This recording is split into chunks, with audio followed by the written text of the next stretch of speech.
Hello everyone, my name is Vandana और मैं आप सबका यूपीएससी टाइम में स्वागत करती हूँ। आज की वीडियो में हम एंशिएंट हिस्ट्री की first book our past one, जो कि क्लास 6 की बुक है, उसका first chapter what where how and when पढ़ने वाले हैं, जिसके अंदर हम टेम्पोरल वेरिएशंस देखेंगे। टेम्पोरल वेरिएशंस क्या होते हैं? Temporal variations are the physical changes जिनको हम बाहर से देख सकते हैं। Okay, now let's start the chapter. What we should read about the past. हम हमारे पास्ट के बारे में क्या क्या पढ़ सकते हैं, जैसे कि उस टाइम पे लोग क्या खाते थे, कैसे कपड़े पहनते थे, कैसे कैसे घरों में रहते थे, और आज किस तरह के घर हैं। उस टाइम में लोगों का ऑक्यूपेशन क्या था, आज के लोगों का ऑक्यूपेशन क्या है, या उस टाइम पे बच्चे क्या गेम खेलते थे और आज क्या गेम खेलते हैं। जैसे हम वे ऑफ ट्रांसपोर्ट लगा लेते हैं। उस टाइम पे लोगों का ट्रांसपोर्ट सिस्टम था जैसे बैलगाड़ी यूज़ करना, और आज हम गाड़ी यूज़ करते हैं। यानी कि उस टाइम की गाड़ियों को देख के हम बता सकते हैं कि उस टाइम पे लोग क्या करते थे। मतलब उनकी गाड़ियों की संरचना देख के, यानी फिजिकल वेरिएशंस देख के हम बता सकते हैं कि ये पास्ट की गाड़ियां हैं और ये प्रेजेंट की गाड़ियां हैं। और most important thing is those who does not read the past condemned to repeat it. यानी कि हम हमारा पास्ट क्यों पढ़ रहे हैं, इसका मेन रीज़न ये है कि अगर हम हमारा पास्ट नहीं पढ़ेंगे तो हम इसे रिपीट करेंगे और वही मिस्टेक दोबारा करेंगे जो पास्ट में हमारे अनसेंस्टर कर चुके हैं, और जो हम अचीव करना चाहते हैं वो अचीव नहीं कर पाएंगे, या जहाँ अटके हुए हैं वहीं अटक जाएंगे, क्योंकि मिस्टेक से सीखने की बजाय हम उसको रिपीट कर रहे हैं। ठीक है, इसलिए पास्ट पढ़ना ज़रूरी है ताकि हम हमारी मिस्टेक से सीखें और आगे बढ़ें। नेक्स्ट इज वेयर, यानी कि लोग कहाँ रहते थे, साइट्स क्या थी। जैसे यहाँ हमारी फर्स्ट साइट बताई गई है नर्मदा रिवर। नर्मदा रिवर, ये वाली साइट, जहाँ पे स्किल्ड गैदर थे, उनको पता था कि क्या चीज़ खाने योग्य है, या फिर जो फ्रूट्स हैं वो पेड़ों से डायरेक्ट ही अपना फूड कलेक्ट करते थे। ठीक है, उन्हें पता था कि ये खाने योग्य फूड है और ये पॉइजनस है या नॉन पॉइजनस है। उसके बाद हमारी सेकंड साइट है सुलेमान एंड द किरथार हिल, जहाँ पे फर्स्टली क्रॉप ग्रो होनी स्टार्ट, मतलब क्रॉप ग्रो होने की स्टार्टिंग हुई थी। और उस टाइम पे वहाँ पे लोग एनिमल रियरिंग करते थे, यानी पशुओं को चराते थे। हमारी फर्स्ट साइट है गारो हिल्स, जहाँ पे एग्रीकल्चर डेवलप होनी शुरू हुई थी। ठीक है, आयरन वगैरह मिल गया था इस तरह से। ठीक है, हमारी फोर्थ साइट है नॉर्थ ऑफ विंध्यांस। नॉर्थ ऑफ विंध्यांस, जहाँ पे हमें राइस कल्टीवेशन स्टार्ट कर दी थी, यानी कि चावल उगाना स्टार्टअप हो गया था। ठीक है, फिर उसके बाद Indus river bank and it's tributary, जहाँ पे इंडस नदी है उसकी ट्रिब्यूटरी। ट्रिब्यूटरी क्या होता है? ट्रिब्यूटरी साइड छोटी छोटी नदियां होती हैं जो बड़ी नदियों से मिलकर बनी होती है। यहाँ इस रीजन में फर्स्टली सिटीज बननी स्टार्टअप हुई थी लगभग आज से 4700 सालों पहले। 4700 years ago cities will start develop at the Indus river, at the bank of Indus river. और उसके बाद बैंक ऑफ रिवर गंगा की जो ट्रिब्यूटरी है वहाँ पे भी सिटीज़ डेवलप होना स्टार्ट हुई थी लगभग आज से 2500 साल पहले, 2500 ईयर्स अगो। यहाँ से एक नया किंगडम स्टार्टअप हुआ था जिसको मगध किंगडम के नाम से जाना जाता था। लोग फूड की तलाश में और ट्रेडिंग के लिए एक स्थान से दूसरे स्थान पर आते जाते रहते थे। ठीक है, और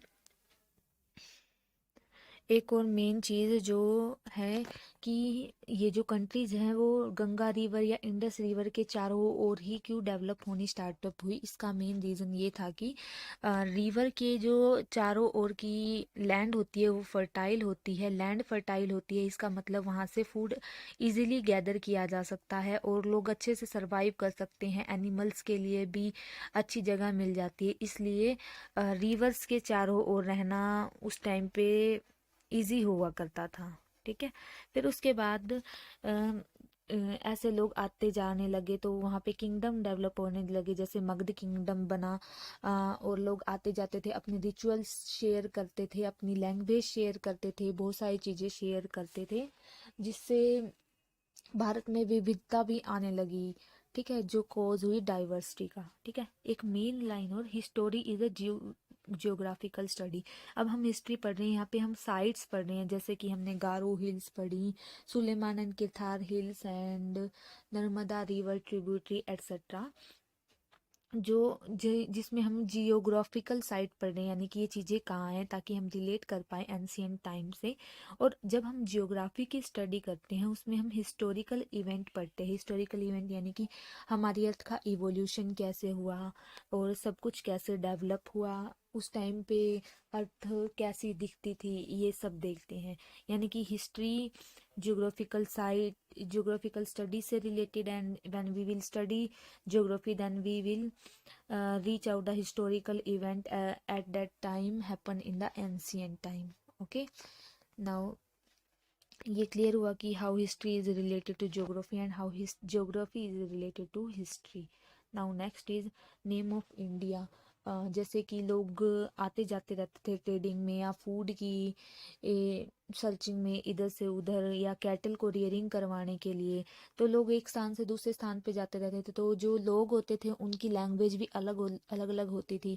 अलग अलग लैंग्वेज होने के कारण लोगों ने अलग अलग भारत को नाम दिए, जैसे कि फ्रॉम इंडस, इंडस से पढ़ा, इंडस नदी के किनारे पे जो लोग बसे हुए थे उसको सिंधु कहा जाता था। सिंधु संस्कृत वर्ड है। ईरानी और ग्रीक जब ट्रेडिंग करने के लिए आए तो जो इंडस नदी के साइड में लोग रहते थे उसको हिंडोज या इंडोस का कहते थे। ठीक है, वो आई को एच पढ़ते थे, तो इंडोस, इंडस नदी के किनारे वाले लोग को हिंडोज कहने लगे, तो इसलिए हिंदुस्तान भी नाम पड़ा। भारत नॉर्थ वेस्ट के पीपल को भारत कहते थे, जैसे इंडस नदी नॉर्थ वेस्ट में सिचुएटेड है, जिसको ऋग्वेद, एक संस्कृत स्क्रिप्चर है ऋग्वेद, जिसके अंदर एक किंग थे, उनका नाम भारत था, और जो नॉर्थ वेस्ट के पीपल थे उनको भारत, भारत के लोग कहा जाने लगा। How to find the past, हम हमारे पास्ट को कैसे पता लगा सकते कि हमारा पास्ट यही है। या तो हम उस टाइम की बुक्स पढ़ सकते हैं, लेकिन उस टाइम पे पेज तो अवेलेबल नहीं थे, तो बुक्स भी अवेलेबल होना मुश्किल है। तो उस टाइम पे स्क्रिप्ट होती थी, जिसे मैन्यूस्क्रिप्ट कहा जाता है। मैन्यूस्क्रिप्ट एक सॉफ्ट डॉक्यूमेंट होता है जिसको हाथ से लिखा जाता है। इसको पाम या लीव या बर्च, यानी कि पेड़ों की छाल पे या पत्तों पे, या जो पाम के पत्ते होते हैं जो बड़े साइज के होते हैं उसके ऊपर लिखा जाता था। और उस टाइम में लैंग्वेज होती थी संस्कृत, तमिल या फिर प्राकृत। जो संस्कृत लैंग्वेज थी वो स्कॉलर की लैंग्वेज थी, यानी कि जो पढ़े लिखे लोग थे वो संस्कृत लैंग्वेज यूज करते थे, बाकी जो कॉमन लोग थे तमिल और प्राकृत भाषा यूज करते थे। ठीक है, इसके बाद इंस्क्रिप्शन। इंस्क्रिप्शन क्या होते हैं? इंस्क्रिप्शन डॉक्यूमेंट्स होते हैं जिसको हार्ड सरफेस पे लिखा जाता है या बेक्ड क्ले पे लिखा जाता है, और स्टोन या मेटल पे लिखा था। Have a script, letter and sign. हर एक लेटर का एक स्क्रिप्ट होती थी। जैसे अगर कहीं पे लोयन बना हुआ है, लोयन बना हुआ है तो उसका मतलब है कि इस ये एल है, या फिर कोई भी चिड़िया बनी हुई है तो उसका मतलब एफ है। इस टाइप से जब ये पिक्चर रिपीट होती थी तो स्कॉलर अलग अलग लेटर्स निकाल लेते थे जो हमें बताते थे कि इसमें क्या लिखा हुआ है। ठीक है, और बेक्ड क्ले पे लिखे जाते थे। मेटल मेनली जो अशोका हैं उन्होंने भी यूज़ किया है, मतलब अपनी विक्ट्रीज लिखवाने के लिए इंस्क्रिप्शंस का यूज़ करते थे। और इसका फ़ायदा ये होता था कि हार्ड सरफेस पे लिखे होते थे तो डिस्ट्रॉय नहीं होते थे। आर्कियोलॉजिस्ट क्या होते हैं? आर्कियोलॉजिस्ट पुरानी चीज़ों की स्टडी करते हैं, जैसे कि उस टाइम पे कोई भी पत्थर मिल गया या उस टाइम का कोई भी बोन मिल गई एनिमल की, जो उनको बताएगी कि उस टाइम में लोग क्या खाते थे। ठीक है, उनकी हीट ईटिंग हैबिट पता चलती है। Things made and use in past. Archaeologist study करते हैं जो चीज़ें पास्ट में बन चुकी हैं। Bones of people animal to know about the eating habit. Bones उन्हें बताती है कि उस टाइम में लोगों की ईटिंग हैबिट क्या थी। Unearth explored by the archaeologist. जो भी चीज़ें मिट्टी के नीचे से मिलती हैं उनको एक्सप्लोर करते हैं आर्कियोलॉजिस्ट, उनकी स्टडी करते हैं। उनके अलग, अब हर एक जगह का अलग अलग लिविंग स्टाइल होता है। जैसे कि किंग क्वीन अपने अलग तरीके से रहती है, क्वीन अपने अलग तरीके से रहते हैं, मर्चेंट्स अपने अलग तरीके से, और ट्रेडर एक जगह टिकते नहीं है, वो एक स्थान से दूसरे स्थान पर जाएं, यानी कि इनका वे ऑफ लिविंग अलग होता है। ठीक है, जैसे अंडमान और निकोबार जो है वो गेट देयर ओन फूड, जो अपना फूड अपने आप ही ले लेता है, क्योंकि वो समुद्रों के किनारे बसा हुआ है और वहाँ से अपना फूड गैदर कर लेता है। लेकिन सिटीज़ डिपेंडेंट है अपने फूड के लिए दूसरी कंट्रीज पे, जैसे एग्रीकल्चर वाली कंट्री पे। ठीक है, वैन वैन जो हमें बताती है डेट्स के बारे में, जैसे कि एनो डोमिनी, जिसे in the year of Lord कहा जाता है, सीई यानी common era, BCE before common era, BP यानी फी की बिफोर प्रेजेंट, यानी ये क्रोनोलॉजी की स्टडी करवाती है। जैसे कि हम कोई भी इवेंट ले, टाइम को लाइन ले लेते हैं, जिसके अंदर जो जीरो है वो है बर्थ ऑफ जीसस। ठीक है, क्राइस्ट का बर्थ। ठीक है, फिर उसके बाद एनोडोमिनी होता है, जो क्राइस्ट के बर्थ के बाद जो इवेंट होते हैं उसको एनोडोमिनी कहा जाता है। जो क्राइस्ट के बर्थ के पहले जो भी इवेंट होंगे उसको बिफोर कॉमन एरा या फिर बिफोर प्रेजेंट कहा जाता है।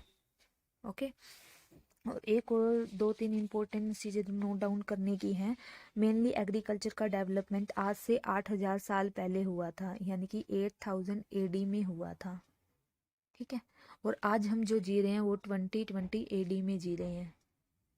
ठीक है, तो अगर हमें इसको बिफोर कॉमन एरा में कन्वर्ट करना हो तो यहाँ से हम 2000 माइनस कर देंगे तो 6000 बिफोर कॉमन एरा। इस तरह से हम डेट्स को एक दूसरे में चेंज भी कर सकते हैं। ठीक है, फिर उसके बाद हमारी है फर्स्ट सिटीज डेवलप हुई थी 4700 ईयर एगो, जो इम्पोर्टेंट है। और मगध किंगडम डेवलप हुआ था लगभग 2500 year ago, 2500 year ago Magadh kingdom develop हो गया था। ठीक है, और इस वीडियो में आपको जो भी डाउट हो वो आप कमेंट करके पूछ सकते हैं। और आपको वीडियो पसंद आए तो वीडियो को लाइक कर देना। अगर आप चैनल पे न्यू आए हैं तो सब्सक्राइब करके बेल आइकन को ज़रूर प्रेस कर दीजिए और अपने दोस्तों के साथ ज़रूर शेयर कीजिएगा। Thanks for watching the video.